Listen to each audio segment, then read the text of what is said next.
Anin, hi all. Thanks for joining me today for another read-along of Gidjie and the Wolves. Last time we read the chapter, The Tourist and the Turtle, and today we're going to read The Sanctuary.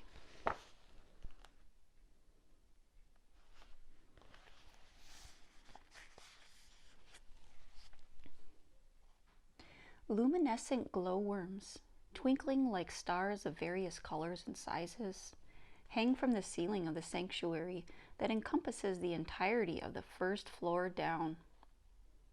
Lightning lichens line the walls, helping to illuminate an ecosystem that functions to heal transitory visitors. Thanks to a lighting expert that comes by to care for the living light fixtures on a regular basis, the lichen are able to create two types of light: soft glowing ripples of color similar to the aurora borealis at night, and a steady whitish light like that of natural sunlight. Lightning lichen light is known to have a soothing effect on anyone who might find themselves in the sanctuary. In addition to the glowworms and lichens, there are a variety of bioluminescent fungi and animals as well. The sanctuary receives fresh water that's fed by an underground river. A small waterfall cascades in on one side and flows through the level, feeding calm pools sustaining diverse life before exiting through a tunnel on the other side. There are many hidden entrances to the sanctuary from the above world. Some are big enough for a mouse, while others can accommodate a rabbit, a coyote, and so on.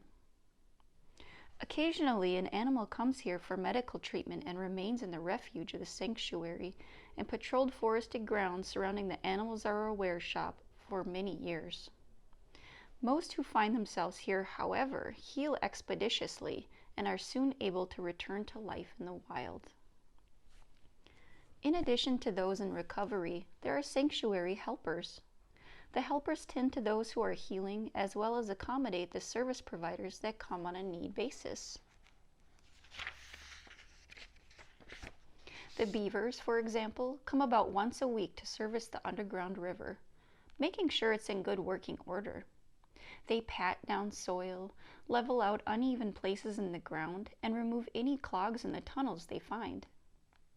The animals and intermediaries that are currently in the sanctuary are on the mend from the likes of accidents with cars, flying into windows, deliberate attempts by humans to harm or kill them, and a few are survivors of other animals attacking them during a hunt. The type of wound an animal has determines the type of medicine they require, as well as the medicines they create in their own bloodstream as they heal. The medicines animals create themselves are then passed along in the bloodstream to any offspring they have. These medicines are like stories of survival passed down to make the next generation more resilient. Gidjie and Carver leave Nukamis to assess the turtle's condition and retreat to the place in the sanctuary they go to in just this kind of situation. Unlike a waiting room at a human hospital, theirs isn't sterile and uncomfortable. Instead, it's full of healing bacteria, plants, and animals, and comes equipped with 2 hammocks and a fruit basket. "Are they really coming this time?" Carver asks from inside the basket, the lid bouncing atop his possum head while he rummages through the fruit Nukamis keeps in it just for him. "Why, so you can tell Florenzia you love her again?" Gidjie says from her hammock, tilting her head to see if there's any visible response from him. The lid stops moving. She knew her comment might embarrass him a little, but he also knew she would bring it up. He's never been bashful about his crush, and Gidjie agrees with him. Her aunt is pretty amazing, so she doesn't tease him too much. Florenzia is smart and witty and loves to laugh and is always quick to play with them in whatever game they wish her to join. And she always tells the most fantastical stories about the island where she lives and works. Gidjie flops off of her hammock and walks over to the basket. She gives it a little nudge with her stockinged foot to prompt a response from him. "She's really not all that great," he says, which is immediately followed by an audible gulp. Gidjie gasps dramatically and pulls the lid off to look at him as she doesn't believe him. Tell me one person, one who is lovelier than my aunt. He looks embarrassed he'd said anything. He shakes his head and plops firmly down on his behind, crossing his arms. He says. Wouldn't you like to know? Maybe if you hadn't kicked my basket and made me drop my berries, I'd tell you. He's looking away from her now. I'm sorry, Carver, she says, realizing she's being pushy on a subject that doesn't really matter. It's just been an endearing charm of his, talking about her aunt in an admiring way. But this year, he's been different. Maybe he doesn't think her aunt's all that great anymore, or maybe he doesn't want to talk about such things openly with her. Whatever it is, she decides to drop the subject.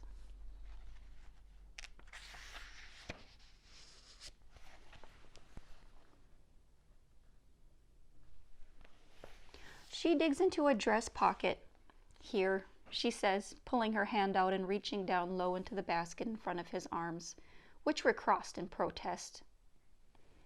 Incapable of being controlled, his nose starts to sniff. Realizing what she's holding, he turns to snatch them up, quickly shoving the whole pile of tiny strawberries into his mouth with both hands. Thunks, he says, his juicy lips spraying his thank you all over her hand. Nukamis and I went out picking yesterday, she says, pulling her hand out of the basket and wiping it on her dress. He looks up, casting a hurt look at her, his cheeks still bulging. And you didn't come get me? You know how your mom's been lately. Besides, Nukamis said you'd eat all of them before we could even get them into your basket, she teases, giving the top of his furry head a brisk rub. He pulls away from her and she realizes he doesn't like that anymore either. Gidjie stands up and wonders for the very first time if it is weird to pet your friend. Apparently, it's weird now.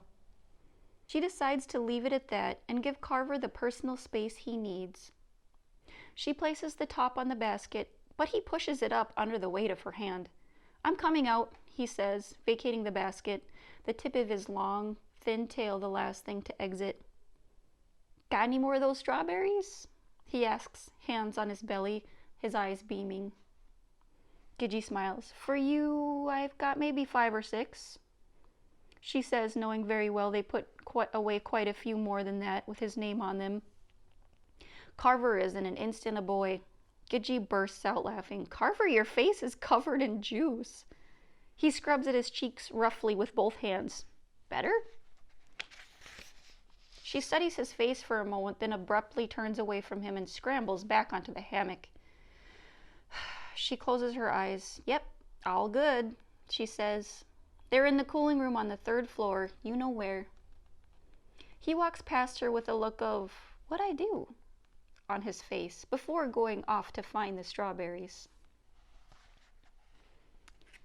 And that is the end of the chapter. Next time, we're going to be reading Whiskers.